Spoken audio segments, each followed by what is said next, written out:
apart from being governor, say we fight for the presidency? But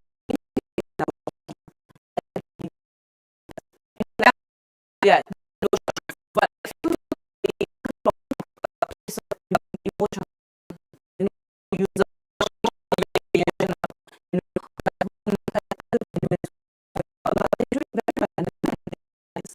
so there are women that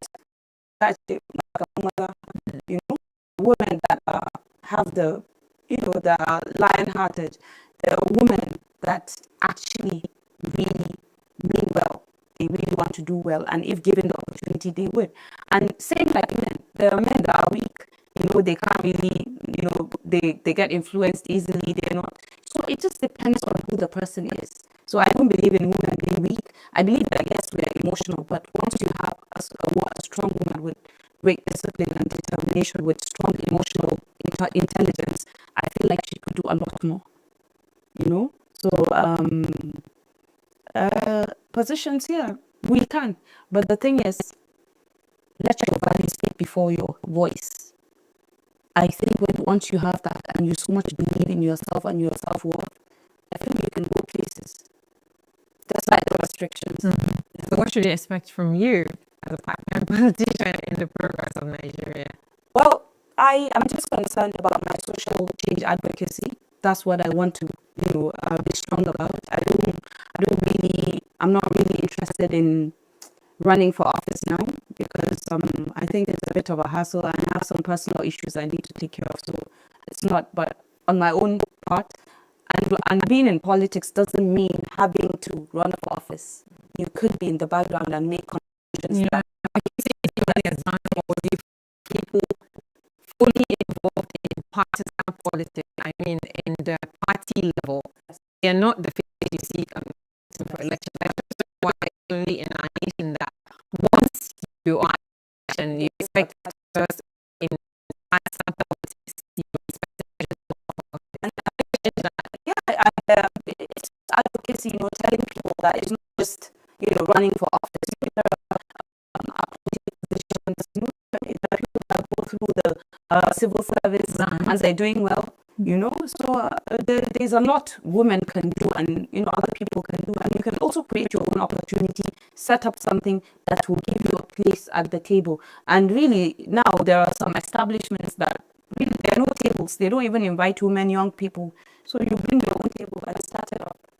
So before your one message to call it a day, I would like to do like a fireside round, like 2-3 questions. So if you had to choose between protest or writing to appropriate authorities for change, what would you choose? None. Why? Because when you write, probably it doesn't really even see the light of day. And when you take over, and sometimes you read well, but they try to, you know, disarm you by using authorities and other things. So I think dialogue, you know, try once you have numbers, don't like numbers, just like I said earlier, you don't like numbers. So instead of protesting, you could, you know, penetrate, you know, different mindsets.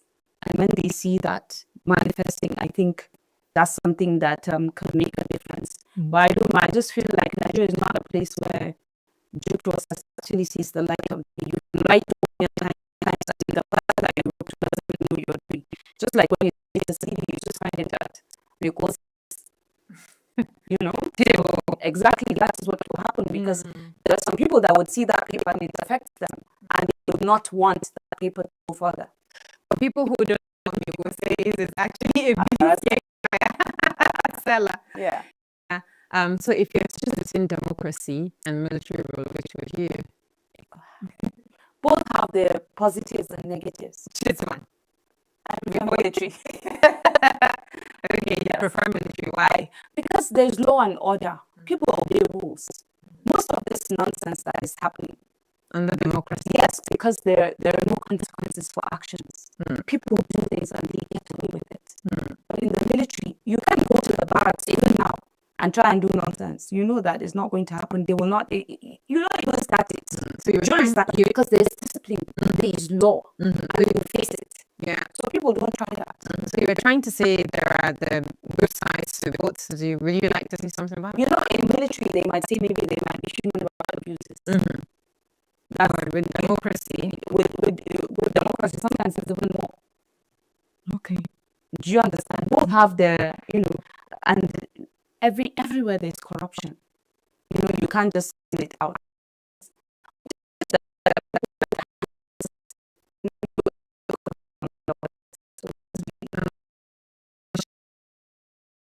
Structuring.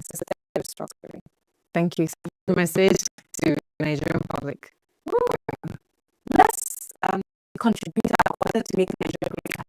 Thank you so much. And that's it in Spotlight on today with Honorable Zainab Abubakar-Ladima, where we've touched lights, so many things. I'm sure you'll enjoy this episode. Many thanks for joining us again. See you again next time. Bye for now.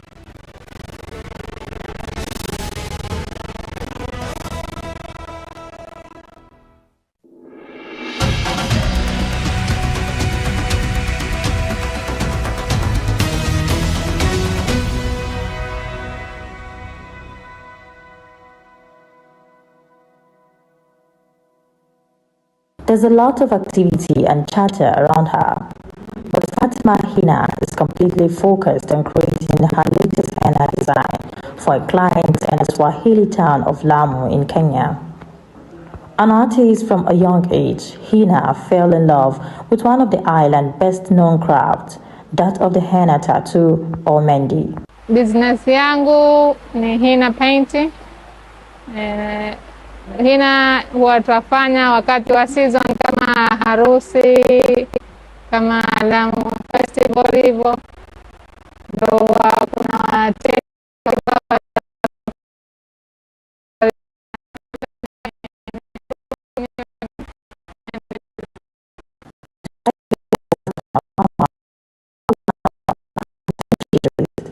as a teacher at a secondary school in Lamu Island. She supplements her income by offering henna painting during school holidays and days off. Inanisaidia kwa sababu pesa kama unapata mwisho mshahara, lakini unajua mambo ni maisha yamepanda, haitoshi.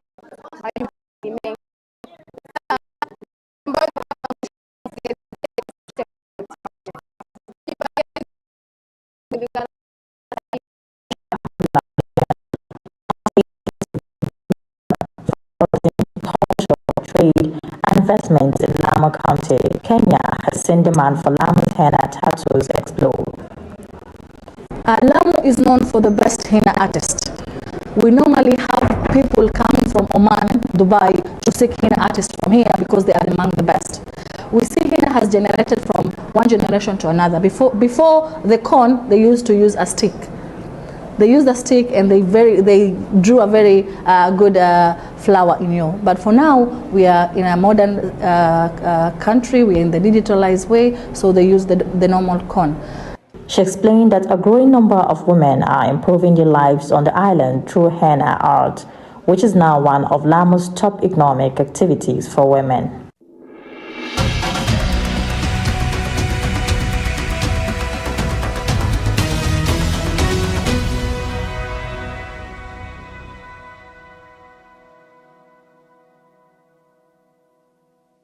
Organ donation and transplantation continue to raise critical questions about health, faith, ethics, and the law. In this report, we spoke with an Islamic cleric, a Christian clergyman, a medical doctor, a lawyer, and residents of Abuja. From the religious angle, clerics explained how Islam and Christianity view organ donation, consent, and saving lives. Organ donation in Islam has seen about two views from the ulamas, and majority of them going that it is halal for a Muslim to donate his or her organ. And organ donation generally can be perceived in two ways. The first being when somebody is alive, and second when somebody is dead.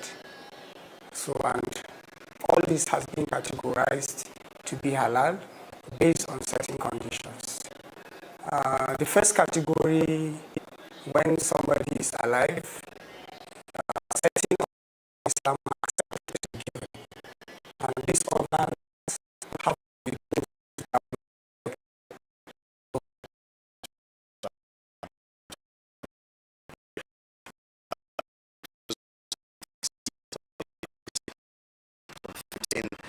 verse number 13, it says, greater love had no man than this, and a man laid down his life for his friends. So he showed us that example, laying down his life for mankind, to donate body organs, for to be able to revive, to save a life. It's okay, by his standards that he has laid for us. As a human being, I support anything that preserves the lives of other human beings. Anything at all that we will do to save the lives of human beings. When you talk about this trafficking, this illegal practice, today some people look at it as if it can be a venture, a means of getting rich. And we hear of the unfortunate thing where they say they take somebody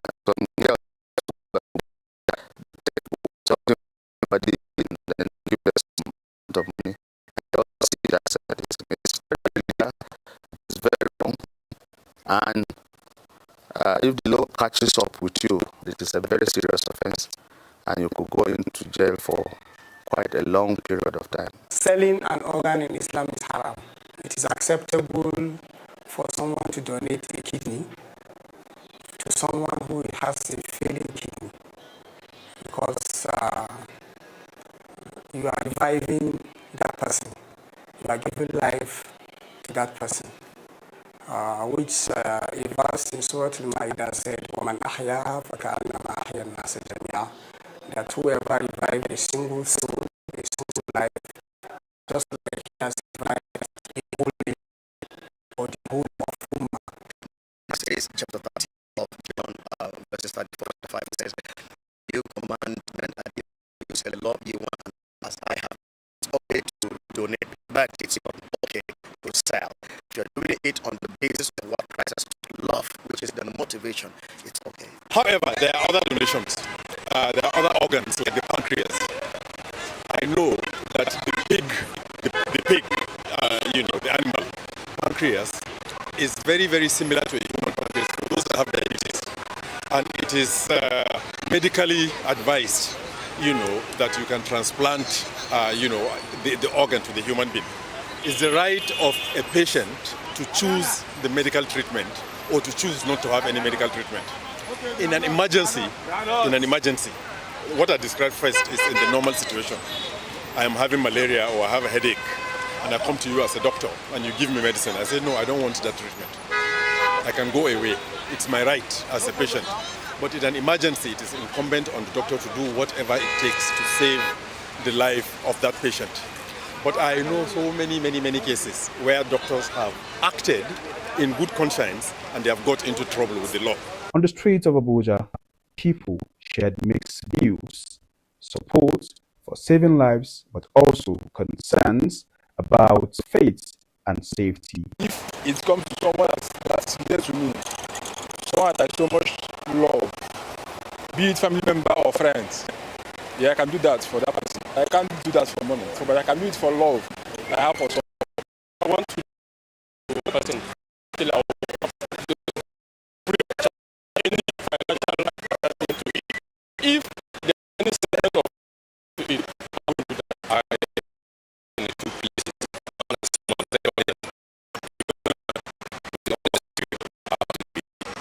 Because same way it happens, I'm a victim, and I find out that people are helping me. I feel bad. So as for me, as human, I have with a sibling in terms of kidney. Cases like that, where people do kidney in order things. But finally, the matter is, as human, you have to donate kidney. Help one another. Nowadays, like girls and even guys, they actually donate money. They sell one of their organs for like huge amount of money, like millions of naira. But personally, I feel like I can never donate an organ if a family member is not dying. So even if I have to donate to a family member, I have to be sure that my own life is safe, that I can actually work with before donating.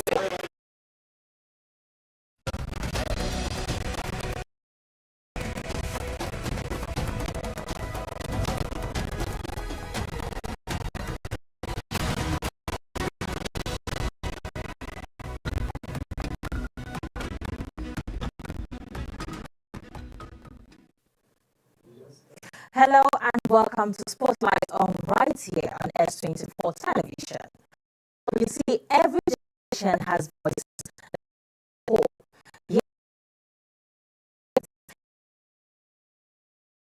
Today, we use smartphone. Our belongs to that generation. It's about discipline, purpose, faith, excellence, and becoming the best version of yourself. His videos inspire thousands of young Nigerians searching for direction in uncertain times. But inspiration itself has become an industry. Never before have so many people consumed motivational content. Yet, anxiety is rising, depression is rising, unemployment remains high. Many people know how to dream, but struggle to find opportunity. So today we ask, has motivation become entertainment? Can positive thinking overcome economic realities? Are we building resilient young people or simply teaching them to feel inspired for a few minutes? And what responsibility comes with becoming the voice people trust? Joining us today is a motivational speaker, an author, and youth advocate, Umar Kana, or should I say Umar G. Welcome to Spotlight. Whichever works best. Thank you so much for the very warm and modest introduction. I'm very happy to be here. Good to see you today. So let's start by knowing you. Let's speak into the person behind all of these categories of means we know your message. But before the audience, before all the large followers you have on social media, because I can see them.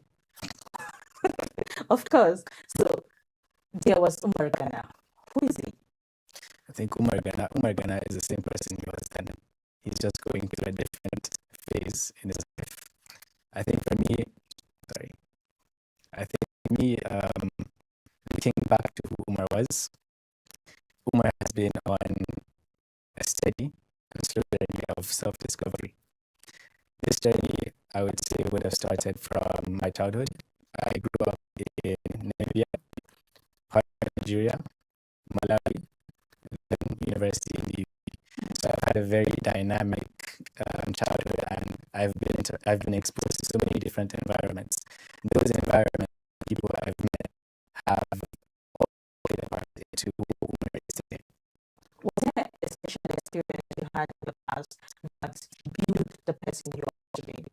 I think, like I said, it's been a single journey with different phases. So how I see it is at each part of my life, there have been experiences and different pieces of the puzzle that have contributed to where I am today. Okay, so when I talk about experience, was there like a failure that changed you to become who you are? Well, not necessarily a failure, but I think I'll break it down like this. I've introspected a lot on where I am now, and I've seen so many factors that have contributed to the person I am today. So, for example, looking at my parents, there are so many qualities that I've realized are from my mom, and so many qualities I've realized from my dad. So the social part of me, you see the outgoing side of me, those are all qualities I've nurtured from my mother. And then in terms of being someone who is disciplined, being hardworking, that's something I've nurtured from seeing how my father goes about doing his work. So from my parents, there are things that I've realized I've nurtured based on their own personal qualities. And then when it comes to the experiences I've had, I think, like I mentioned earlier, different parts of my life have shaped me in different ways. Starting with, I would say, university. I would use that because that's been a significant change in my life.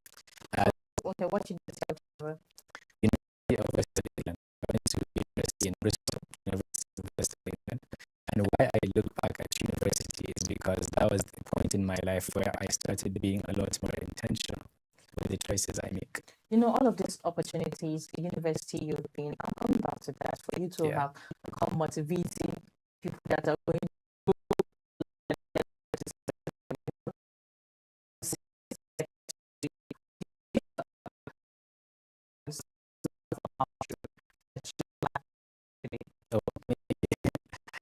because what would be you thinking perfect. So I think for not but anyone that posts content about Islam or people, yeah. Whereas my French would say no mercy. So anything that you do, people just like, oh my God, how can this be doing such and such? At the end of the day, for not just like myself, anyone we see posting content about faith, about Islam, about deen, because they're posting that content does not mean they are perfect. And more often than not, people get too consumed by the person as opposed to the message itself. That made me laugh because I remembered when Mufti got divorced, and all of us were like, why? How is that even possible? Exactly. So it's all right. But when did you realize your life has become bigger than yourself? I think still going back to university, I've always been someone